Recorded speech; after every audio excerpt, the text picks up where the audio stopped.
여러분 안녕하십니까? 프레스룸 라이브의 구경호입니다. 6월 17일 월요일 오늘 이슈부터 살펴보겠습니다. 자, 우리 일상의 중요한 의료 관련 이슈죠. 오늘부터 서울대 병원을 비롯해 서울대 의대 산하 4개 병원 교수들이 무기한 집단 휴진에 들어갑니다. 진료 교수 절반 이상이 참여한다고 하니까 의료 공백이 불가피할 텐데 자, 잠시 뒤 저희 취재 기자 연결해 동네 병 의원 상황까지 살펴보도록 하겠습니다. 이것도 유의해 보셔야겠습니다. 대통령실이 최대 50%인 지금의 상속세율을 30%로 낮춰야 한다며 구체적인 숫자를 처음으로 제시했습니다. 종합부동산세, 종부세도 사실상 폐지 입장을 검토 중이라고 밝혔습니다.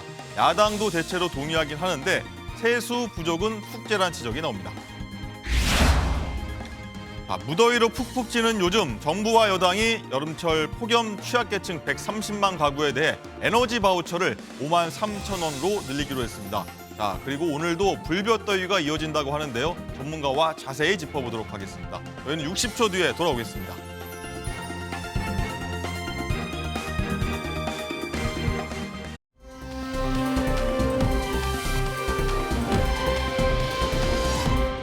네, 저희 유튜브 채팅창에서 토론하시면요. 시청한 재미가 2배, 3배죠. 많은 참여 바라겠습니다. 자, 그럼 오늘 첫 번째 주제 화면으로 만나보시죠. 네, 모기와의 전쟁입니다. 자, 오늘은 다 제쳐두고요. 날씨 얘기로 문을 열겠습니다. 지난주 정말 더웠는데 이번 주는 더 푹푹 찐다고 하죠. 언제까지 이렇게 더울지 무더위의 유의할 점은 또 무엇인지 맹소영 기상 칼럼니스트와 얘기 나눠보도록 하겠습니다. 안녕하십니까? 네, 안녕하세요. 어서 오십시오. 지난주 지진 때 뵙고 또 뵙습니다. 네, 그러네요. 날씨가 심상치가 않습니다. 자, 주말에 일부 지역에 좀 비가 오는 곳이 있어서 날씨가 좀 시원하지나 싶었는데 이번 주 계속 덥다고 하는데 폭염 언제까지 이어지는 겁니까?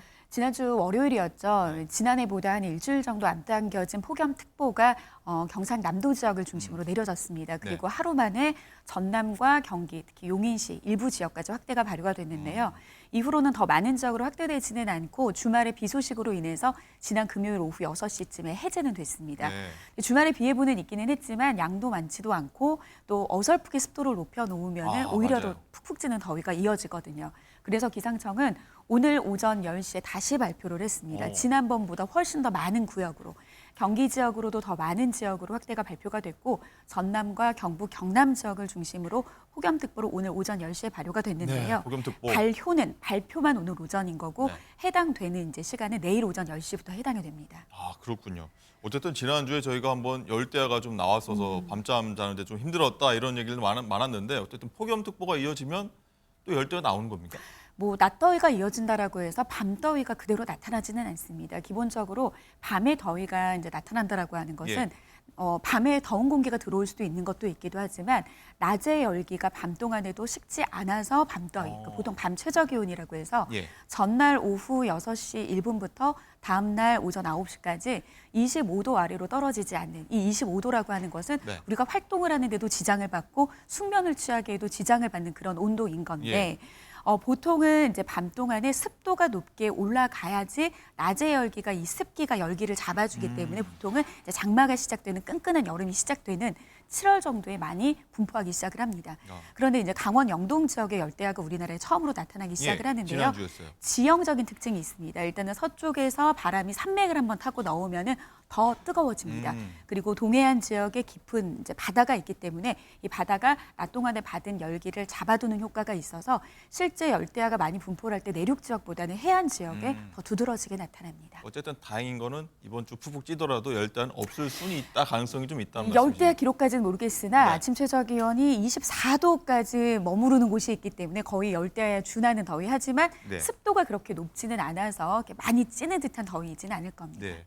어쨌든 이제 지금 기상청도 예보한 거 보니까 올여름에 좀 많이 더울 거다, 많이 더울 거다 얘기하는데 왜 이렇게 이런 현상이 나타나는 겁니까? 일단 이제 전체 거시적인 관점에서 봤을 때 지구 온난화로 인해서 전 지구의 기온 상승폭은 굉장히 가파르게 올라가고 있습니다. 특히 지난해 같은 경우에는 과거 한 최근 3년 동안은 라니냐라고 해서 동태평양 해수면 온도가 평년보다 낮은 상태가 수개월 동안, 이제 수년 동안, 3년 동안 이어졌다가 엘니뇨가 찾아왔는데 물론 엘니뇨라고 하는 것은 기후 변화로 나타나는 증상은 아닙니다. 보통 한 2년에서 5년 주기로 자연적으로 나타나기는 하지만 전 지구의 기후 변화로 일어나서 그 강도가 더 강해졌는데요.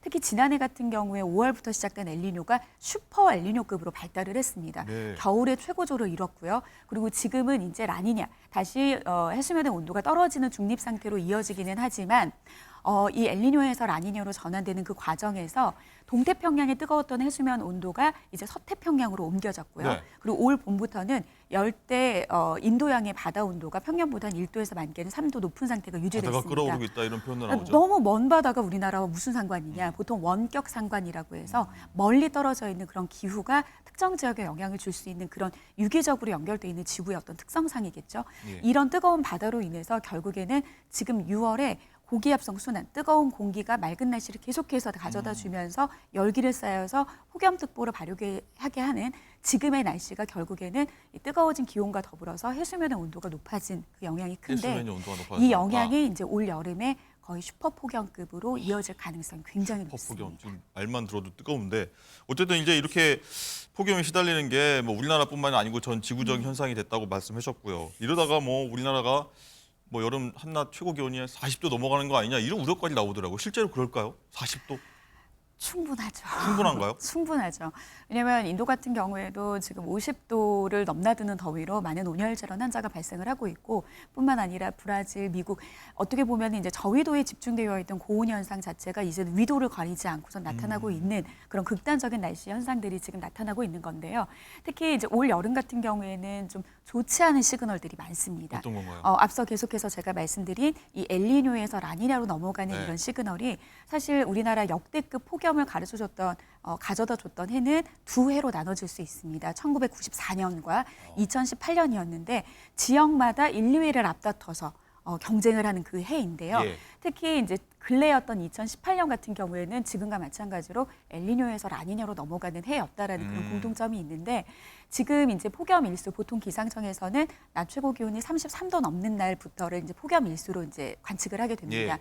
그런데 그 당시에 2018년도에 폭염이 장기화됐는데 30일 가까이 폭염이 이어졌고요. 30일 안팎으로 이어졌고 열대야 일수도 거의 절반 17일이 넘은 정도로 이어졌는데 올해 같은 경우에도 좀 이해 못지않은 더위가 나타날 가능성 높습니다. 네, 걱정입니다 벌써부터. 어쨌든 이 여름하면 빼놓을 수 없는 게 이제 무더위고 그 다음에 수반되는 게 모기입니다. 모기 최근에 저도 어제 모기 많이 잡았거든요. 이 전기 파리채로. 왜 이렇게 많이 나옵니까? 더워서 그렇죠. 혹시 모기가 좋아하는 온도가 따로 있는 거 아시나요? 아 온도가 또 있습니까? 네. 적정 온도가?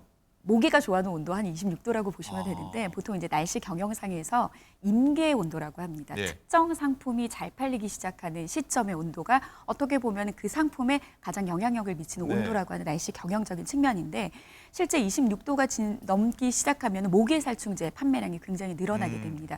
특히 올 봄 같은 경우에는 비도 많이 내렸습니다. 비가 많이 게 되면 물웅덩이가 많이 생기게 되죠. 그럼 물웅덩이. 결국에는 그 물웅덩이 고인 물에 모기는 알을 낳습니다. 그리고 급격하게 기온이 빠르게 오르면서 그 유충들이 너무나도 잘 자라기 좋은 환경이 이제 조성이 그 되는데 화면을 지금 나가고 있습니다. 지금 이제 보여드리고 있는 화면 같은 경우에는 이제 2005년부터 모기 활동 지수를 지수화해서 이제 모니터링을 하고 있고 모기 지수가 있다. 서울은 2014년도부터 모기 예보자를 지금 한 10년 동안 하고 있습니다. 보시는 것처럼 쾌적 관심 주의 불쾌 단계인데요. 지금 2일부터 15일까지 고온 현상이 지속이 되면서 불쾌 단계의 최고치는 100을 찍었습니다. 모기 수 100이다. 보통 이 100인 경우에는 밤에 나가서 10분만 정지한 상태로 있으면은 네. 최소 5마리의 모기에게 물릴 수 있는 5방울 물립니까? 정도의 강도라고 하는데요. 일단 지금 이제 계속해서 더위가 이어지게 되면 모기가 더 극심해지진 않느냐? 사실 모기는 26도에 왕성하게 활동하기 시작해서 32도 이상의 고온에서는 오히려 씨가 마르기 때문에 그리고 오히려 더 가뭄 현상이 두드러지기 때문에 모기도 더위 먹습니까? 모기도 더위를 먹기 때문에 네. 그때는 좀 잦아들기는 합니다. 근데 하지만 이제 6월 더위가 시작된 이후에 이제 장마가 다가오게 되면 비와 함께 더위가 오락가락하게 되면은 8월 되기 전까지는 모기가 계속해서 극심한 그런 이제 활동을 할 가능성이 굉장히 높습니다. 어쨌든 이 장마가 오면은 모기도 좀 없어질 거란 말씀하셨는데 슬슬 장마 소식 들리더라고요. 맞습니다. 보통 이제 지정 확산 위치상 일본과 중국과 우리나라는 장마라고 하지만 일본 같은 경우는 바이유 그리고 중국은 메이유라고 해서 똑같이 이 정체 전선, 장마 전선의 영향을 받습니다. 예. 보통 일본 최남단에 위치한 오키나와 같은 경우에는 한 5월 10일 정도부터 장마가 시작이 되는데 올해 같은 경우에는 일본에서도 평년보다 이 오키나와 부근에서 장마가 열흘 정도 늦게 시작이 됐습니다. 정체전선이 지금 일본 남쪽에 머물러 있는 상태인데요. 이 정체전선이 북상을 하면서 우리나라에도 영향을 주는데 통상적으로 우리나라는 제주도를 시작으로 6월 19일에 장마가 시작이 되고요. 6월 19일. 남부지방은 한 6월 23일부터 이제 중부지방 25일. 그래서 며칠 거의 안 남았네요. 6월 말부터 그렇죠. 한 7월 말까지가 보통 통상적인 32일 동안의 장마 기간이 됩니다. 그런데 이제 이번 주에 중기 예보를 좀 살펴보면 더위가 계속해서 지속되다가 지금 수요일 늦은 밤부터 제주도는 비 예보가 있습니다. 보통 이제 우리나라의 장마가 시작이 될 때 이틀 뒤입니다. 어쨌든. 중국, 일본 남쪽 지역에 머물러 있는 정체전선이 중국 남쪽에서 내륙에서부터 다가오는 저기압이 이 정체전선을 끌어올리면서 우리나라의 장마를 시작하게 만드는데요. 아직까지는 이 중국 내륙 지역에서 다가오는 저기압의 강도에 따라서 이 비가 그냥 저기압으로 끝날 것인지 아니면 정체전선상에서 내리는 비가 장맛비가 되거든요. 이 정체전선을 끌어올릴지는 변동성이 너무나도 크기 때문에 지켜봐야 되겠습니다. 하지만 이제 수요일 이후부터 너무 변동성이 크기 때문에 거의 중부를 제외한 남부지방은 비 예보 없이 지금 흐린 날씨거든요. 그래서 좀 이번 주에 날씨 계획을 좀 세우신다라고 하면 장마가 시작될 가능성이 굉장히 높기 때문에 좀 기상 정보를 계속해서 들여다보셔야 될 것 같습니다. 어쨌든 이번 주에 장마 시작될 수 있다. 자, 어쨌든 이 더위 얘기하고 있는데 더워지다 보니까 온열 질환자 속출하고 있거든요. 이 건강관리법. 사실 매년 건강관리 한다고 해도 좀 잊어먹거든요. 어떻게 좀 주의해야 될까요? 폭염특보가 지난주에 이제 발표가 되면서 굉장히 이른 더위가 나타났다라고 하지만 좀 일반 시민들보다 날씨를 좀 더 민감하게 받아들이고 있는 저의 입장에서는 그냥 뜨겁기만 한데 그리고 아직까지는 견딜만 한데 올여름 어떻게 견디시려고 이 더위에 지치시면 안 되나 이런 생각이 좀 들더라고요. 네. 습도 때문입니다. 아직까지는 한 5, 60% 정도의 체감더위에 영향을 크게 주지 않는 습도이지만 이제 결국에 이번 주에 장마가 시작이 됐다라고 하는 것은 33도까지 기온이 높게 올라가지 않더라도 높아진 습도로 인해서 우리가 정말 숨막히는 더위가 나타날 가능성이 굉장히 높고 이 더위는 이제 8월 중순, 짧아야 8월 중순까지는 나타날 가능성이 굉장히 높습니다. 그렇기 때문에 좀 더위 예보가 간간히 비 예보가 있기는 하지만 이 장마 사이에 내려지는 더위는 습도를 올려놓기 때문에 비가 와서 시원한 더위라고 보시면 안 됩니다. 그래서 좀 막강한 더위가 예보되는 날에는 좀 특히 취약계층 어르신들이나 이제 어린 아이들, 뭐 임산부 같은 경우에는 낮 동안의 볕의 가장 시간대에는 야외 활동하지 않는 게 너무 상식적인 거지만 밖에 나가지 않는 게 제일 좋다. 피하시는 게 좋겠고요. 그리고 옷차림도 너무 딱 달라붙는 옷보다는 좀 통풍이 잘 되는 그런 헐렁헐렁한 옷이 이 사이로 헐렁한 게 좋다. 바람층이 훨씬 더 많이 이제 바람이 불기 때문에 좀 헐렁한 옷을 입으셔야 되겠고요. 오히려 저는 타이트한 거 입고 다니는데 안 좋았군요. 안 됩니다. 그리고 반소매보다는 오히려 볕을 좀 가릴 수 있는 긴 소매 옷이 좀 좋을 것 같고요. 그리고 굳이 모기 바르지 않더라도 이럴 때는 땀으로 인해서 배출되는 수분으로 인해서 건강, 이게 바로 온열 질환 환자의 가장 큰 이제 특징이 될 수 있기 때문에 좀 목이 마르지 않더라도 한 15분에서 20분 간격으로 수시로 수분 섭취하고 평소 컨디션 관리 잘 해주셔야겠습니다. 자주 물 마셔라. 알겠습니다. 유익한 정보 감사드립니다. 오늘 말씀 여기까지 듣겠습니다. 네, 맞습니다. 고맙습니다.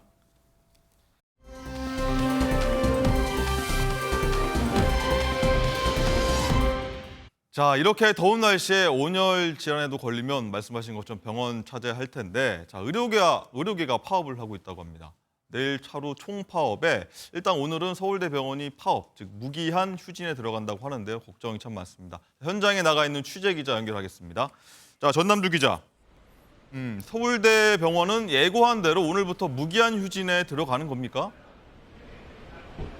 네, 저는 서울 종로구에 있는 서울대병원에 나와 있습니다. 교수들이 무기한 휴진에 들어간 곳은 이곳을 포함해 분당 서울대병원과 서울시 보라매 병원, 서울대병원 강남센터 등 모두 4곳입니다. 월요일은 통상적으로 병원 외래 진료가 많은 날 가운데 하나인데 현장 상황이 어떤지 MBN 취재진이 병동을 돌면서 확인하고 있습니다. 서울의대 서울대병원 교수 비대위는 자체 조사에서 휴진이나 일정 연기 조치를 한 교수가 54.7%로 절반이 넘었다고 밝혔습니다. 전공이 이탈 뒤 62%대로 하락한 수술실 가동률은 34%로 떨어질 것으로 보입니다.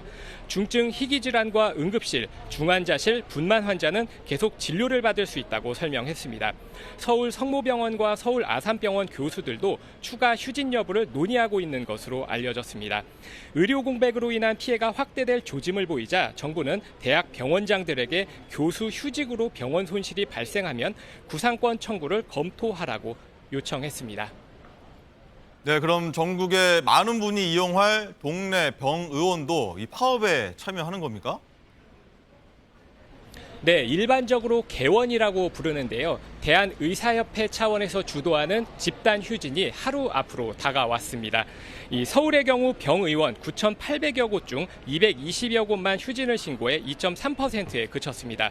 동네 병의원들은 집단 휴진에 냉담한 분위기인데요. 이 하루만 쉬어도 손해가 큰 개원이 특성 때문인 것으로 보입니다. 이런 상황이 환자들 입장에선 다행이지만 내일 하루 집단 휴진까지는 상황을 지켜봐야 할 것 같습니다. 지금까지 서울대병원에서 MBN 뉴스 전남주입니다.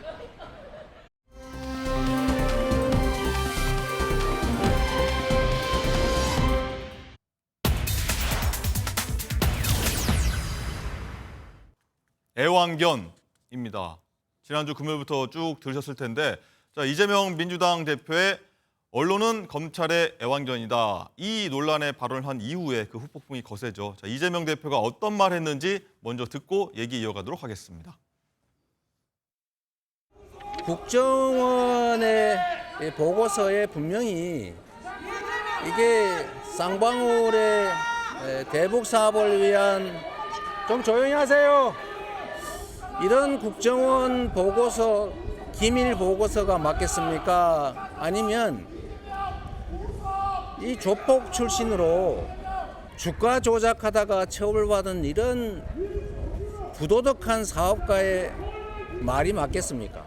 진실을 보도하기는커녕 마치 검찰의 애완견처럼 주는 정보 받아서 열심히 왜곡 조작하고 있지 않습니까? 네, 쭉 들으셨습니다. 장가 기자. 일단 이 대표의 저 애완견 발언 이후에 뭐 여당 쪽 여기저기 좀 시끌시끌한데 민주당 어떻게 보면 초선 의원들이 이 발언을 공개적으로 좀 두둔을 하고 나서고 있습니다. 그렇습니다. 우선 이 양문석 의원은요, 일부 보수 언론을 이 검찰의 애완견이라 한 건 애완견에 대한 지독한 모독이다. 또 몇몇 검찰 출입하는 기자들을 애완견이라고 높여줘도 이 똥오줌 못 가리고 발작 증세를 일으킨다라고 비판을 했고요.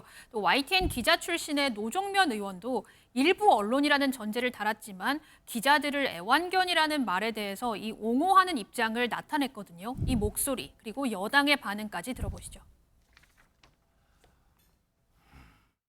전체나 거기 모여있던 기자들 전체를 애완견이라고 부른 건 아니죠. 그 문제가 되는 그 보도 사례들을 나열한 뒤에 이런 행태는 애완견으로 불릴만 하다 이런 취지로 말한 것으로 그렇게 판단합니다. 제가 볼 때는 이재명 대표가 얘기한 이 사례들에서만큼은 언론이 애완견 소리를 들어도 할 말이 없습니다. 친명 인사인 원내대변인은 망언 따위 반응이 나올 일이 아니라고 옹호하고 양문석 의원은 기레기라고까지 합니다. 법사위원장 정청래 의원은 이재명 재판부 판사를 비하하고 나섰습니다. 검찰 애완견 발언은 국회 제1당 대표의 입에 담아서는 안 될 그건입니다. 친명계 의원들이 정도껏 해야지 친명 이전에 한 명의 국회의원임을 잊어서는 안 될 것입니다. 네, 기자 출신의 노동면 민주당 의원의 어떤 얘기 그리고 오늘 나왔던 추경호 원내대표, 국민의힘 원내대표 얘기까지 들으셨는데 자, 뭐 굉장히 시끌시끌했습니다. 손옥 변호사님. 자, 쭉 어떻게 드셨습니까? 저는 이제 그 이재명 대표가 과연 이제 그 안보수 판결문, 그다음에 이화영의 300페이지 판결문, 그다음에 그 공소장, 거기 보면 이제 국정원 문건이 있거든요. 네. 이걸 이렇게 다 읽어봤는지 의심스럽습니다. 국정원의 그 문건이 크게 보면 한 6가지 정도 있는데 그 중에 한 3개 정도는 판사가 믿었고요. 그 중에 보면 이게 500만 불이 스마트팜 비답 네. 이런 이제 국정원 문건도 있어요. 근데 이제 판사가 배척한 문건도 한 3개 돼요. 근데 거기는 어떤 거냐면 북한의 리오남 있잖아요. 이분이 그 대북 공작원이라고 하는. 예, 쌍방울에서 주가 조작하면 예를 들어 이제 일주일에 뭐 50억을 주게 됐다. 이건 이제 이거는 들은 첩보인데 너무 황당하잖아요. 일주일에 50억이면 한 달이면 200억입니다. 2달이면 400억이에요. 근데 800만 불가 어떻게 주가 조작을 합니까? 네. 너무나 이게 황당한 거는 판사가 배척했고 그다음에 믿을 만한 거는 한 거죠. 따라서 국정원 문건 중에 절반은 믿고 절반은 이제 안 믿은 거죠. 이걸 가지고 이게 마치 국정원 문건에 보면 명확하게 뭐 무죄인 것처럼 이렇게 주장하고 있잖아요. 언론이 이걸 모를까요? 저는 언론은 이게 다 분석했더라고요. 판결문을 분석해서 이제 언론이 판단하에 쓰잖아요. 이걸 가지고 애완견이다. 마치 이게 검찰이 받아주는 대로 쓰는 언론이 어디 있습니까? 우리나라 그런 언론이 이건 말도 안 되는 저는 언론에 대한 공격으로 봐요. 네. 자, 박지영 원장님, 일단은 이 국민의힘에서는요, 이재명 대표 언론관 전형적인 범죄자의 모습이라고 비판했고요. 여당 당권 주자들도 뭐 독재자의 양연습이다, 희대의 망언이다 한마디씩 했습니다. 어떻게 들으셨습니까? 이 대북 송금 관련한 얘기까지. 이 발언이 진짜 문제가 된다면 언론계에서 말이 나왔겠죠. 뭐 기자협회에서라도 예. 말이 나왔을 거고 언론사 사주들도 이야기했을 텐데 아무 말도 안 나와요. 근데 이게 이제 대한민국 언론의 작금의 현실이 아닌가 뭐 이런 생각이 들고요.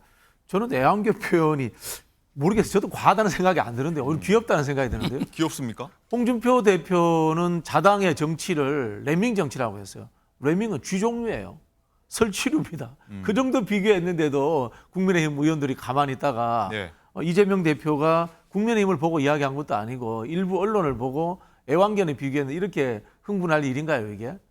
글쎄요. 저는 모르겠습니다. 괜히 한번 트집 한번 잡아보는 게 아닌가 이런 예. 생각이 들고요. 사실 윤석열 정부 들어서 우리 언론들도 반성 좀 해야 됩니다. 바이든 날리면 사태 때 MBC에 대한 이 탄압이라는 여기에 대해서 언론에서 어떻게 저항한 적이 있습니까, 같이? 그다음에 그 탑승 거부 때도 마찬가지고요. 또 생각나는 게 윤석열 대통령 기자회견 때 질문의 기회도 없습니다. 근데 또 뭐 대통령실 출입 기자는 대통령 파이팅 뭐 이런 건 하고 실제로 대한민국 언론도 스스로 좀 반성할 때가 되지 않았나 이런 생각이 듭니다. 예. 근데 이거 예. 하나 바로잡아야 될 게 네, 어떤 건가요? 이 애완견 발언에 대해서 언론이 가만히 있는 게 아닙니다. 지금 제가 오늘 아침에 그 사설만 봐도요. 거의 한 6, 7개 신문에 사설에서 애완견 발언을 강력하게 비판하고 있어요. 어떤 내용이었죠? 지금 이제 언론이 애완견 한 걸 사설에서 예를 들어 서울신문 사설이다 이런 식으로 네. 신문에 한 6, 7개 지금 사설이 다 모여 있잖아요. 네. 이렇게 강력하게 반발하고 있고요. 애완견이라는 건 이게 엄청난 모욕적인 발언이에요. 기운 애완견이 아니고 언론에게 감시견, 워치독, 언론에게 권력을 감시하는 이게 맞죠. 언론 보고 이게 애완견이라는 건 엄청나게 모욕이고 여기에 대해서 언론계가 강력하게 지금 반발하고 있는 거예요. 아니 언론은 그런 비판 받으면 안 됩니까? 저희 야당의 입장에서 봤을 때 윤석열 정부 하는 이야기 그대로 받아 적어준다. 그래서 충분히 비판할 수 있다고 봅니다, 저는. 성역이 아닙니다. 네. 어쨌든 뭐 정권이 바뀔 때마다 그런 사실 어떤 모습들은 뭐 있어 왔던 모습 아니겠습니까? 예. 여기서 가름하고요. 자, 장관 기자, 어쨌든 이런 가운데 검찰이 이 대표를 쌍방울 불법 대북 송금 관련해서 제3자 뇌물 혐의로 기소를 하지 않았습니까? 여기에 대해서 공소장이 오늘 일부 보도로 알려지게 됐습니다. 요약해 보면 검찰이 이 대표가 북측 인사와 접촉을 시도했었다. 이렇게 검찰은 보고 있는 것 같아요. 맞습니다. 오늘 조선일보 보도인데요. 김성태 회장이 북한 측과 이재명 대표 방북 비용을 300만 달러로 합의한 직후인 2019년 7월 북한 측 인사에게 이재명 대표가 직접 방북 초청을 요청을 하려고 전화 환담 계획을 세운 사실이 있다고 검찰이 공소장에 적시했다는 겁니다. 검찰은 50쪽 분량의 공소장에서 이재명 대표는 북한에 함께 가기를 원하던 이 김성태 전 회장이 북한이 요구했던 방북 의전 비용을 대납한다는 사실을 알고 이를 승인했다고 했습니다. 또 이 대표가 북한 리종혁 조선 아태위 부위원장에게 전화를 해서 다음에 평양에서 만나길 희망한다라고 이제 말할 계획을 세웠었는데 이 통화가 성사되지 않았다고 합니다.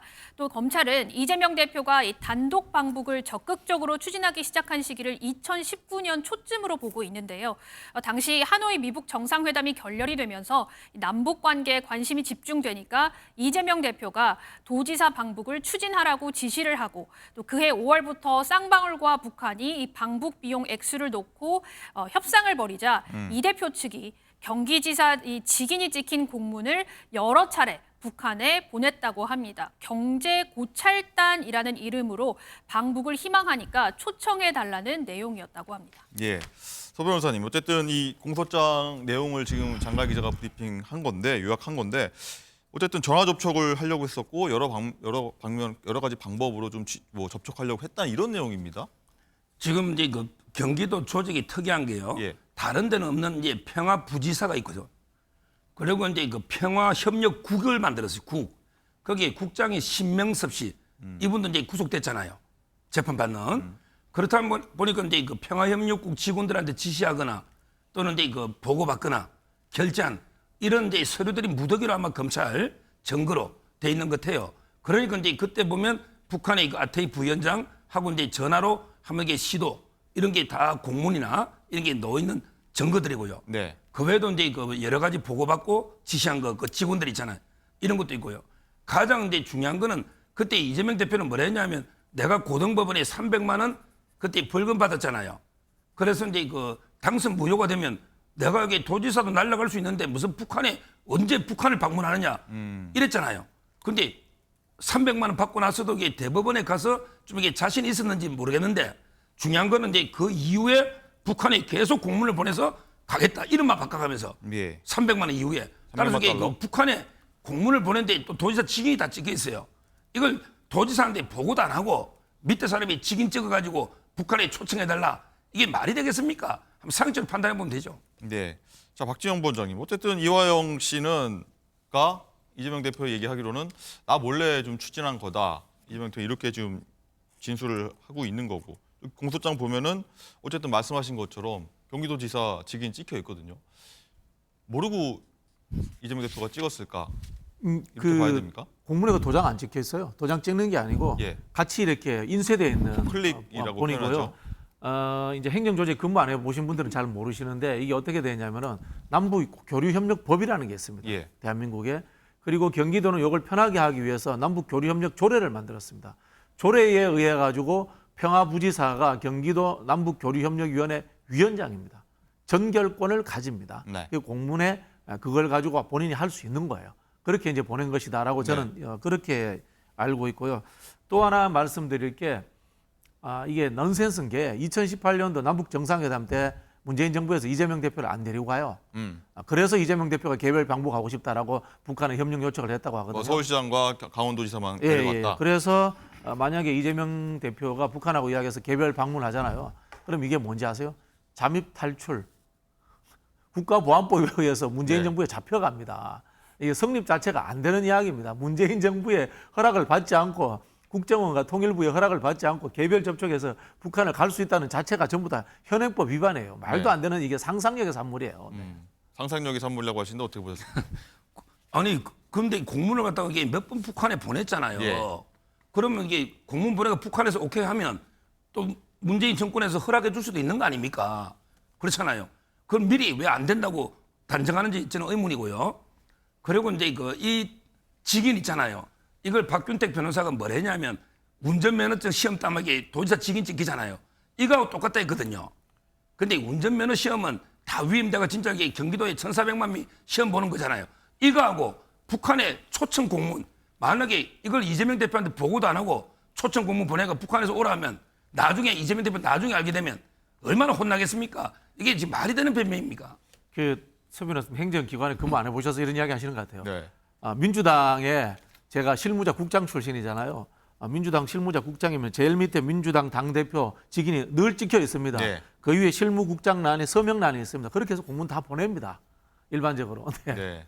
아니 이 문제는 아무튼 거기 뭐가 맞는지 아직 모르니까 재판에서 가려보도록 하고 자 다음 얘기를 한번 넘어보자면 어쨌든 서 변호사님 이 대표 팬클럽에서는요 쌍방울 대구 성공 사건 1심 재판 심리를 맡은 신진우 부장판사이지 않습니까? 탄핵 서명운동 돌입했다고 합니다. 이게 어떻게 받아들여야 될지요? 탄핵이라는 게 헌법이나 법률을 중대하게 어긴 위법이 있어야 되잖아요. 예. 근데 신진우 부장이 뭘 위법했습니까? 기피 신청한 것도 대법원에서 기각됐죠. 판결문에 불리하게 자기한테 쓰면 이게 위협한 겁니까? 저도 신진우 부장한테 2년간 재판 받아봤어요. 김만배 사건으로. 예. 최윤길 의장 제 변호할 때. 근데 그분은 워낙 FM대로 원칙대로 재판 진행합니다. 도저히 탄핵의 사유가 뭡니까? 그냥 이화영 유죄 때린 게 탄핵 사유입니까? 지금 이 말이 안 되고 지금 민주당이나 그다음에 이재명이나 지지자들은 첫째 보세요. 검사들 탄핵하자. 그다음에 판사까지 탄핵하자. 그다음에 언론은 애완견이다. 이런 식으로 이게 검찰, 법원, 언론 계속 막 공격을 하고 있는데 저는 검찰이나 그다음에 법원, 언론이 이렇게 원칙대로 해서 반드시 이제 이재명 대표 그 진실을 밝혀야 된다 봅니다. 예. 박지원 부원장님 어떻게 보십니까? 이 대표 팬클럽이 굉장히 좀 적극적으로 움직이고 예전에도 서명운동으로 당론 좀 주도하고 왔다 이런 모습도 많이 볼 수 있었는데 이번에도 그런 움직임으로 가려야 보십니까? 아니 팬클럽은 뭐 본인들 하고 싶은 대로 하는 거죠. 예. 팬심으로 하는 거니까 그걸 받아들이는 것은 이제 또 정치인의 영역인 거고요. 저는 이렇게 생각합니다. 민주주의에서는 누군가를 좋아하는 팬이 있는 거고 선호가 있는 겁니다. 국회의원 투표할 때 싫어하는 사람 찍습니까? 좋아하는 사람 찍잖아요. 그 당연히 좋아하는 팬이 있어야 되는 팬덤이 없으면 대중 정치 안 해야 되는 겁니다. 네. 어떻게 보면은 다만 그것을 수용하는 것은 정치인의 몫입니다. 균형감 있게 해야 되는 꼭 것이고요. 팬클럽이라 해서 안 받을 리는 없다 이렇게 보시는 아니 뭐 받아들여 의미 있으면 받아들이는 거고요. 예. 의미가 없으면 안 받아들이는 겁니다. 그렇게 판단하면 된다는 생각이 들고요. 법조도 마찬가지입니다. 법조에 대해서 국회가 감시하고 견제하는 겁니다. 법조도 사실은 집행권의 일부를 갖고 있는 기관인 겁니다. 상권 분립하여서 국회라고 하는 것은 겸제와 감시라는 것을 행정부만 하는 것이 아니고 사법부에 대해서도 하는 겁니다. 그래서 국회에 법제사법위원회라는 상임위가 존재하는 겁니다. 그래서 네. 당연히 거기에 대해서 감시하고 견제해야 되는 거고요. 그다음에 불법적 요소라든가 반헌법적 요소가 있다면 탄핵도 하는 겁니다. 우리 헌법에 그렇게 규정되어 있습니다. 네. 알겠습니다. 자, 어쨌든 이 대표는 이렇게 해서 일주일에 최대한 4번 정도까지 재판을 받을 수 있는 어떤 사법 리스크 좀 여기 놓인 상황이고요. 이런 상황에서 장가 기자, 일단은 이재명 대표 당대표 연임 얘기가 계속 나오고 있어요. 오늘 또 뭐 주요한 내용 의결된 게 있죠? 여권에서는 우선 이 어대한이라는 말이 나오듯이 네. 또 야권에서는 이 어대명이라는 말이 나오고 있죠. 2년 전에 8월에 이재명 대표는 77.7%라는 압도적인 득표율로 뽑혔었는데 이번에 연임을 하려면 다음 달 초 후보 등록을 앞두고 대표직에서 사퇴를 해야 되기 때문에 그 전에 관련 입장을 표명할 가능성이 높은 것으로 알려지고 있습니다. 네. 자, 이런 가운데 조금 전 민주당이 중앙위원회를 열고요. 대선에 출마하려는 당대표의 사퇴 시한에 예외를 두게 하는 내용의 당헌 개정안을 상정을 했는데 결과가 오후에 발표가 된다고 합니다. 자, 당헌이 개정되면 특별하고 상당한 사유가 있을 때 당무위원회 의결로 사퇴 시한을 달리할 수 있다는 단서 조항이 추가가 됩니다. 이런 상황에서 오늘 이재명 대표에게 기자들이 이 당대표 연임 도전하실 거냐 물어봤는데요. 이재명 대표 뭐라고 답했을까요? 연임 의사 붙이셨다는 보도 나왔는데 사실인지 그 당대표 사퇴 시한 예외 규정이 대표님 대선 도전 대비용 아니냐는 지적이 있는데 네, 당대표 출마할지 또 오후에 결과 나온다고 하니까 한번 지켜봐 보도록 하겠고요. 자, 두 분 말씀을 일단 여기서 듣겠습니다. 고맙습니다.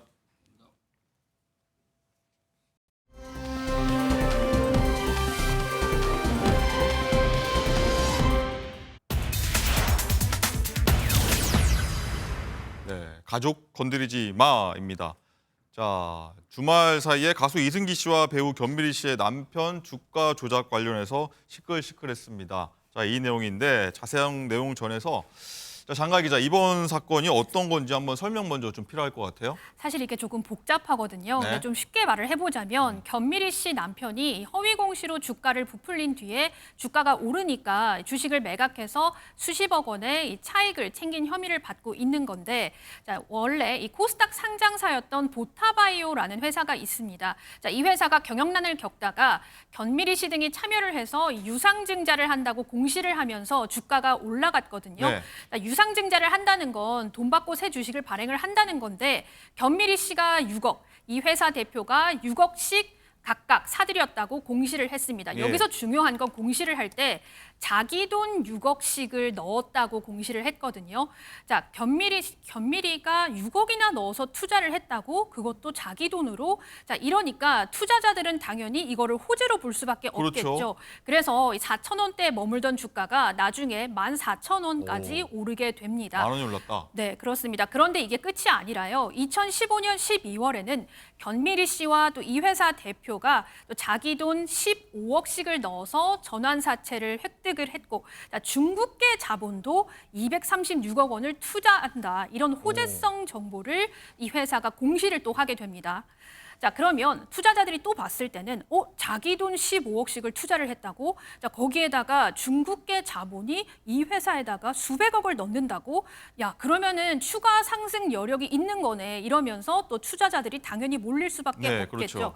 자, 그런데 중국 투자자본 유치는 2차례 미뤄지다가 이게 무산이 됐고요. 또 보타바이오 주가는 결국 폭락을 거듭하다가 2018년 10월 결국 상장 폐지가 됐습니다. 이 상폐. 회사 주가가 한때 15,000원 가까이 갔다가요. 이게 마지막 거래 가격이 얼마냐면 104원이었습니다. 104원이요? 그렇습니다. 전형적인 부실 기업의 수명 연장 방식으로 경영을 해온 게 아닌가 의심이 들 수밖에 없는데 네. 자 그런데 제가 아까 이 회사가 자기 돈을 투자했다고 공시를 했다고 계속 여러 번 말씀을 드렸는데 예. 자, 알고 보니까 이 A 씨는 기존에 보유하던 주식을 담보로 대출을 받아서 취득 자금을 마련을 했고 또 견미리 씨 역시 대출을 받아서 신주를 사들인 거였습니다. 자 그러면 신주를 사들인 돈이 엄연한 이 자기 돈이 아니라 한 사람은 회사 돈, 한 사람은 빌린 돈인데 자 보타바이오는 본인 자금 투자였다라고 허위 공시를 하게 된 거죠. 자 쟁점은 이 취득 자금 조성 경위를 사실과 다르게 이 자기 돈이라고 공시를 한 게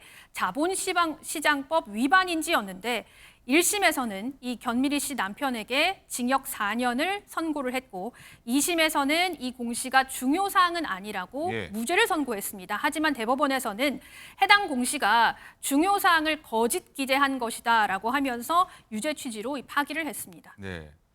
자, 여러분 잘 따라오셨습니까? 일단 4,000원의 주식을 사서 15,000원까지 갔다가 104원까지 떨어졌다가 결국엔 상폐됐다. 이래서 여러 얘기하고 갔다인데 자, 임재 변호사님 좀 네. 쉽게 좀 설명을 해주셔야 될 것 같은데 일단은 무죄로 판결났던 게 다시 뒤집힌 시각인 건데 어떻게 좀 보십니까, 이 사건? 그렇죠. 이번 사건 지금 보타바이오란 회사 이름 등장하고 있잖아요. 앵커님 이거 상장사긴 하지만 이 회사 이름 들어보셨나요? 잘 못 들어봤습니다, 저는. 그렇죠. 이게 지금 대기업이라고 불리는 우리가 다 아는 기업은 아닙니다. 예. 그렇다 보니까 주식이라는 것이 결국 그 가치를 따질 때 대기업이라면 우리가 좀 더 알고 있고 믿을 만하다는 확신이 있겠지만요. 이런 상대적으로 작은 규모의 회사라면은 작은 뉴스, 특히 회사가 공시하는 그 내용에 많은 주주들이 흔들릴 수밖에 없습니다. 수 있죠, 뭐. 그렇죠. 그 등락폭이 클 수밖에 네. 없는데 이번 사건 같은 경우에는 앞서 기자님이 정리해 주신 것처럼 공시가 있었어요. 다시 새로 주식을 발행하는데 견미리 씨와 견미리 씨의 남편, 이 임원진들이 대규모로 그 주식을 발행을 했는데 그 발행 비용이 공시될 때는 자신의 돈이라고 공시를 한 거죠. 그러면 뭔가 임원진들이 지금 자금 여건이 충분하구나 이렇게 많은 대다수의 사람들은 판단을 하고 그 공시를 믿게 될 텐데 사실은 이게 거짓말이었던 겁니다. 네. 본인이 원래 갖고 있던 주식을 담보로 대출을 받아서 다시금 그 주식을 사게 된 건데 그럼 어떻게 되겠어요? 주가가 높아질 수밖에 없겠죠. 또 네. 그 허위의 공시를 본 많은 주주들이 이 기업 탄탄한 거 아니야? 그렇죠. 일종의 하나의 좀 약간 시세 차익을 노린 단기 투자자들도 좀 모이게 되면서요. 주가가 정말 단기간에 급상승했다가 결론은 너무 뻔했죠. 실질적으로 그만큼 자본력이 있었던 임직원들도 아니기 때문에 다시 거품이 꺼지게 되었는데 이 과정에서 이 공시를 한 부분, 그러니까 원래는 내 자본으로 들어간 것이 아니라 일종의 빌린 돈인데 내 돈이었다라고 공시한 부분에 대해서 1심에서는 이건 주가 조작과 관련된 유죄라고 보았고 2심에선 이렇게 이 자본의 출처가 어디인지는 중요한 정보는 아니다라고 보아서 무죄로 판단했다가 이번에 대법원에서 아니다. 특히 이런 기업의 경우에 지금 이것이 이 새로운 투자 규모가 내 돈인지 아니면 빌려온 돈인지 이건 주주들이 새로운 사람들이 투자하는 데 있어서 중요한 정보다. 그렇기 때문에 문제가 있다고 보아서 다시금 판단해보라고 파기환송을 하게 된 것입니다. 알겠습니다. 자, 시청자 여러분 다시 한번 여쭤보겠습니다. 잘 따라오셔야 됩니다. 하나씩 꼼꼼하게 따져보셔야 되는데 자, 김효성 기자님. 네. 어쨌든 이 판결이 더 이슈가 된 거는 여기입니다. 이승기 씨가 입장문을 내서요. 어떤 얘기를 했죠? 네, 그렇습니다. 이승기 씨가 사실 관련해서 지난해에도 입장문을 낸 적이 있습니다. 결혼을 앞두고 또 결혼을 하는 과정에서 예비 처가댁 그리고 현재 처가댁이죠. 지금 장모님과 장인어른에 대한 어떤 주가 조작 혐의 그리고 어떻게 부를 축적해서 어떤 식으로 부를 누리고 있는지 여러 가지 억측들이 있었거든요. 여기서 억측이라는 것은 이승기 씨 측의 주장이긴 합니다. 그래서 이건 돈 없는 억측에 입을 열 수밖에 없다라면서 입장문을 냈었고 명백한 오보, 가짜 뉴스라는 키워드를 적으면서 언중위에 제소를 했고 실제로 어떤 여러 보도들은 정정 보도를 한 것도 있습니다. 그 기사에서 입장은 뭐 예. 디테일에서 여러 가지 사실관계를 바로잡습니다라는 부분도 있었지만 이승기 씨는 큰 줄기가 잘못됐다라고 주장을 어허. 한 거죠. 그래서 뭐 실제로 언중에 간 적도 있었지만 일단 대중들이 여기서 주목한 것은 이승기 씨가 장인어른의 주가 조작 혐의에 대해서 두둔을 했다. 그러니까 두둔을 했고 이것이 핵심이다라고 대중들은 파악을 했습니다. 그런데 지금 대법원이 앞서 말씀 주신 것처럼 유죄 취지로 파기환송을 했단 말이죠. 그러니까 무죄 판결이 뒤집어진 거예요. 그것에 대해서도 이승기 씨가 입장문을 냈습니다. 소속사 입장을 통해서 지금 보시는 화면처럼 냈는데요. 이렇게 이야기를 했어요. 이승기 씨를 위해서 가족만은 건드리지 말아달라. 간곡히 부탁드린다. 라고 이야기를 했습니다. 그러면서 더 나아가서 결혼하기 전의 일들이다. 결혼하기 전의 일들이고 이것은 가족들이 해결해야 될 문제다라고 이야기를 했습니다. 그리고 여기에 또 나아가서 지금 이승기 씨가 아빠가 된 상황인데 네. 장인 장모 역시 마찬가지다. 새롭게 태어난 생명의 조부모가 되셨다. 이번 사안은 이승기가 결혼하기 전의 일들이고 가족들이 해결하겠다라고 이야기를 했습니다. 예. 그리고 또 가짜 뉴스, 악의적 뭐 비하성 댓글에 대해서 강력하게 법정 대응에 나설 것이다라고 하면서 사실 대중들의 입장에서는 이게 대법원이 유죄 추정으로 파기환송한 것과 이분들이 조부모가 된 것과 무슨 상관이냐. 이거는 다른 소리를 아예 내지 말아달라는 것 아니냐라고 불쾌감을 드러내고 있는 상황이기도 합니다. 예, 그렇군요. 어쨌든 이승기 씨는 뭐 결혼 전에 일어난 일이고 어쨌든 보면은 피해자 가족은 생각하지 않는 발언이었다라고 일단은 많은 분들이 좀 우려를, 걱정을, 또 화가 나는 부분도 있는 것 같아요, 변호사님. 그렇죠. 사실 이런 말 있습니다. 성공하면 투자요, 실패하면 사기인가. 예. 이런 말들 많이 하세요. 물론 투자는 전적으로 본인의 책임입니다.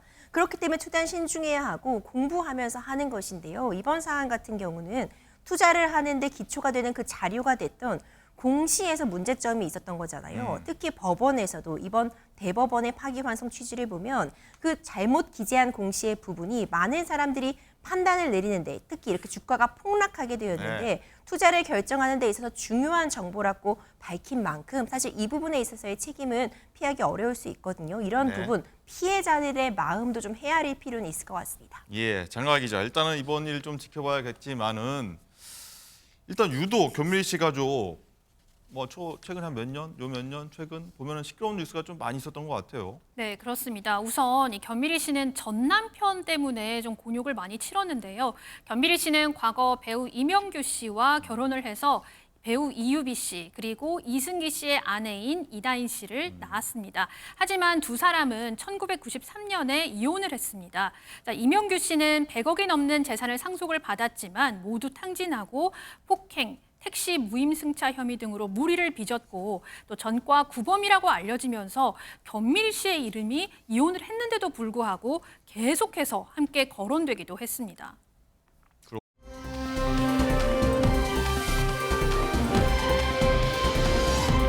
저희가 지난주 많이 전해드렸죠. 자, 골프 전설 박세리 씨가 이사장으로 있는 그 재단이 있는데 이 재단이 부친을 고소했다 이런 내용 전해드렸는데 오늘도 한번 이어가도록 하겠습니다. 장가 기자, 어쨌든 박세리 씨 대전 집까지 이 경매에 나왔다 이런 내용이 좀 새로 나왔어요. 네, 그렇습니다. 법원이 박세리 씨가 소유한 이 대전 부동산에 대해서 강제 경매 개시 결정을 내렸습니다. 자, 저는 이 대전집이 어떤 곳인지를 좀 말씀드리려고 하는데요. 네. 경매에 넘어간 부동산이 총 2개입니다. 자, 박세리 씨 부모님이 거주하는 것으로 알려진 이 1,785제곱미터, 그러니까 540평 규모의 대지와 주택이 있고요. 네, 또 다른 큽니다. 곳은 539제곱미터, 그러니까 약 163평 규모의 대지와 4층 건물이 있습니다. 아마 여러분 그 MBC 나 혼자 산다에서 박세리 씨가 거주하는 큰 건물 같은 저택 아마 보신 적 있으실 네, 겁니다. 봤어요. 네, 여기에 박세리 씨가 동생과 함께 거주한다고 얘기를 했었죠. 이 두 곳이 법원이 강제 경매 개시 결정을 내린 곳입니다. 예. 자, 임주혜 변호사님. 네. 말씀하신 대로 장가 기자 얘기한 대로 뭐 그 집도 나오고 많이 좀 부러워하지 않습니까? 이 집이 경매에 좀 나왔다는 거는 뭡니까? 이 부친의 채무 관계 그 영향인 겁니까? 뭡니까? 그렇죠. 사실 받을 돈이 있는 채권자 입장에서는요. 내가 받아야 되는 그 돈을 확실히 담보하기 위해서 가장 먼저 해두고 싶은 것이 그 사람의 다른 재산에 대해서 압류해두거나 저당 잡아놓고 싶겠죠. 그러기에 가장 볼륨이 크다고 볼 수 있는, 재산의 가치가 크다고 볼 수 있는 게 바로 부동산에 해당합니다. 그렇기 때문에 해당 부동산에 대해서 내가 받아올 돈이 있다 이렇게 압류를 걸게 되고 결국 갚지 않으면은 경매에 붙여져서 그 경매를 통해서 얻은 금액으로 이제 채권자들이 돈을 나눠 갖는 그런 구조거든요. 그렇기 때문에 어쨌든 이 박세리 씨와 그의 부친 소유의 부동산에 이렇게 복잡하게 어떤 것들이 오고 갔다라면은 금전 문제가 있었구나라는 것을 예측할 수 있게 하고요. 물론 일단 이 강제 집행 정지 신청을 했기 때문에 법원에서 이를 이용해서 일단 경매는 잠깐 중단된 상태로 보이는데 여러 가지 박세리 씨가 중간에 아버지 명의의 그 지분 절반에 대해서 다시 본인 명의로 돌려오는 이런 과정에 대해서 다른 채권자들이 또 이 부분 지금 돈을 안 갚기 위해서 뭐 회피한 것 아니냐 이런 취지로 주장을 한 것으로 추정이 되는데 예. 그러면서 이제 소유권 이전 말소 등기 청구 소송 이런 부분까지 진행이 되는 것으로 지금 보도가 되고 있거든요. 그렇기 때문에 굉장히 복잡한 어떤 채무 관계가 있는 것은 좀 확실하지 않나 이런 생각이 듭니다. 그렇군요. 김효성 기자님, 일단 그 경매가 지금은 중단이 됐다고요?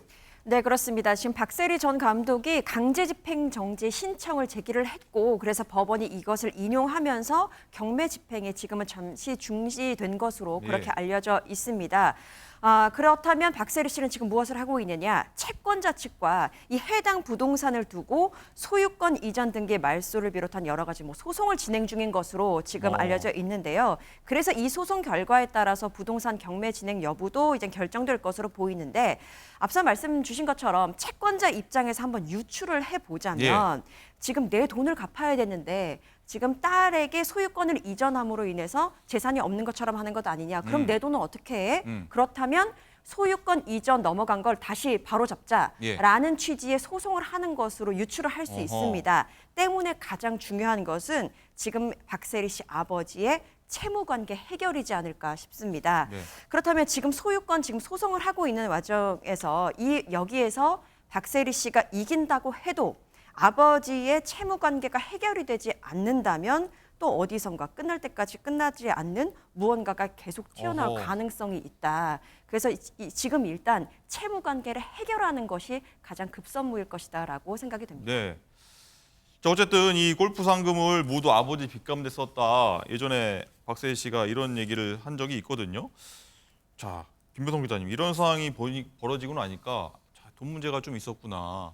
이런 생각이 좀 계속 들 수밖에 없는 것 같아요. 네, 그러게요. 사실 박세리 씨 하면 박세리 선수로 많은 분들이 기억을 하고 특히 맨발 투혼을 잊을 수가 없잖아요. 그때 또 우리나라 입장에서는 IMF 시절이기 때문에 그 박세리 씨의 맨발 투혼 그 하얀 발의 그 색깔을 보면서 박세리 선수한테도 인고의 시간이 있었구나.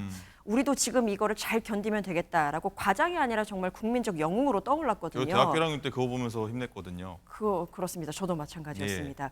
그런데 지금 그렇게 국민적 영웅이 되기까지 혼자의 힘으로만 가능했을까? 박세리 선수도 그건 아니라고 하고 있거든요. 부모님의 희생이 있었고 물심양면 도움이 있었기 때문에 뭐 여태까지 많은 상금을 받았고 그것이 뭐 정확하게 추산을 할 수 없지만 200억 원 정도로 알고 있는데 그것도 다 부모님께 드렸다. 부모님 자택도 마련하는 데도 도움을 드리고 이 모든 영광을 부모님께 돌렸다라는 것에 많은 분들이 공감도 하고 이해도 했고 그래서 응원도 했었는데 지금 일련의 과정을 다 알기 때문에 지금 부친과의 어떤 뭐 채무관계 문제, 소송 문제 이런 것들이 휘말렸다라는 소식이 더욱더 안타깝게 느껴지는 것 같습니다. 네, 안타깝고요. 좀 원만하게 좀 해결됐으면 좋겠다는 생각도 듭니다.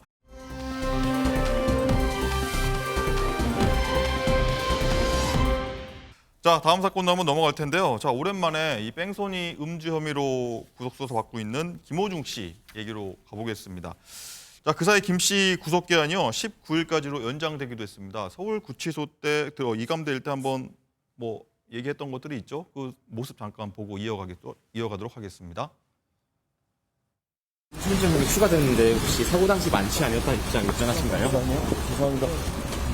매니저한테 대리자서 부탁한 적 없다는 입장은 그대로신가요? 검찰 성립시 앞두고 따로 하실 말씀? 죄송합니다. 끝나고 말씀드리겠습니다. 죄송합니다. 끝나고는 어떤? 네, 장가 기자. 이 사고 발생 35일 만에 피해자와 김호중 씨가 합의를 했다는 소식인데 이 피해자가 택시 기사분이잖아요. 어떻게 좀 해결됐습니까? 그렇습니다. 김호중 씨는 지난 13일에요. 이 택시 운전사 A 씨와 합의를 마친 것으로 알려지고 있습니다. 양측은 사고 발생 한 달 만에 처음으로 연락이 닿아서 이 합의서에 도장을 찍었는데, A 씨는 사고 후 상황에 대해서 나 혼자 112에 신고하고 조사받았다. 뉴스를 보고 나서야 김호중 씨가 운전자라는 것을 알게 됐다고 했고요. 예. 이 피해 택시 기사는 전치 2주의 부상을 입은 것으로 알려지고 있습니다. 예.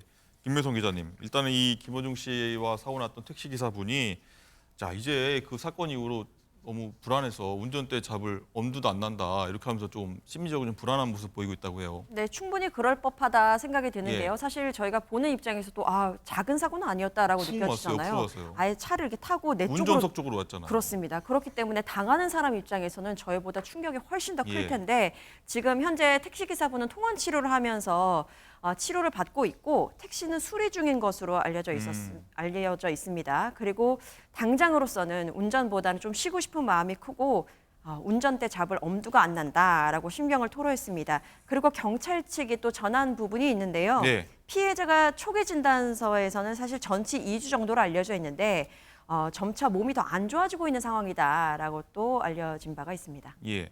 자, 임주혜 변호사님, 일단 네. 이 피해 택시 기사분이요. 이 경찰 대응에도 조금 불만이 많았다고 해요. 이 김호중 씨도 김호중 씨지만 이게 어떤 내용입니까? 그렇죠. 그러니까 김호중 씨 측에서는요, 경찰 측에서 피해자의 어떤 인적 사항이나 전화번호를 알려주지 않아서 합의에 시도할 수가 없었다 이렇게 하고 있고요. 피해자 입장에서도 가해자의 연락처 같은 경우를 내가 알지 못했기 때문에 치료받는 과정에서 보험도 일단 본인 보험으로 처리를 해야 됐고 치료비도 본인이 부담했다 이렇게 얘기를 하고 있습니다.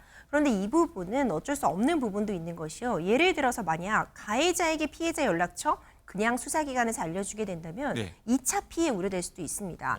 합의를 종용한다거나 아니면은 합의를 원치 않음에도 불구하고 원치 않는 연락을 계속하면 그 자체가 또 2차 가해가 될 수 있는 부분도 있고 그리고 이제 피해자 입장에서도 개인정보보호법이라든가 이런 수사심상 가해자의 연락처를 바로 알 수는 없는데 하지만 꼭 짚어드리고 싶은 부분은요. 예. 이 모든 일은 애초에 김호중 씨가 사고 직후 자리를 그냥 떠났기 때문에 벌어진 일입니다. 당시 피해자에게 김호중 씨가 인적사항 제대로 전달하기만 했다면요. 바로 합의도 이루어지고 처리가 가능했던 사안이거든요. 그렇죠. 그렇기 때문에 애초에 사고 후 미조치, 뺑소니 부분 때문에 합의도 미루어진 부분이다. 이렇게 좀 설명을 드리고 그렇군요. 싶습니다. 어쨌든 여기서 궁금한 거는 피해자와 합의가 이루어지게 되면요. 혹시 뭐 많은 혐의가 있지 않습니까? 김호중 씨가 조금 감형이 좀 되나요? 영향이 있나요? 그렇죠. 사실상 이런 교통사고 같은 경우에는 일반적으로 피해자와 충분히 원만하게 합의가 되면요. 양형에 있어 참작되는 부분이 있는 것은 맞습니다. 하지만 이번 사건 다양한 혐의들이 지금 문제가 되고 있어요. 범인 도피 부분이라던가 증거인멸 부분, 음주운전 이런 여러 가지 혐의점이 있기 때문에 당연히 피해자에게 그에 상응하는 피해 보상을 하는 것은 당연한 것이고요. 합의가 이루어졌다고 해서 양형에 있어서 아주 많은 부분 참작이 있으리라고 예측하기에는 이미 벌어진 범죄들 증거인멸이나 범인도피 교자는 피해자에 대한 그런 죄가 아니라 어떻게 보면 국가 권권력에 대한 그런 도전 내지는 그런 문제점이라고 지적할 수 있기 때문에 양형에 있어서 많은 참작이 있을 거라고 보긴 어렵습니다. 그렇군요.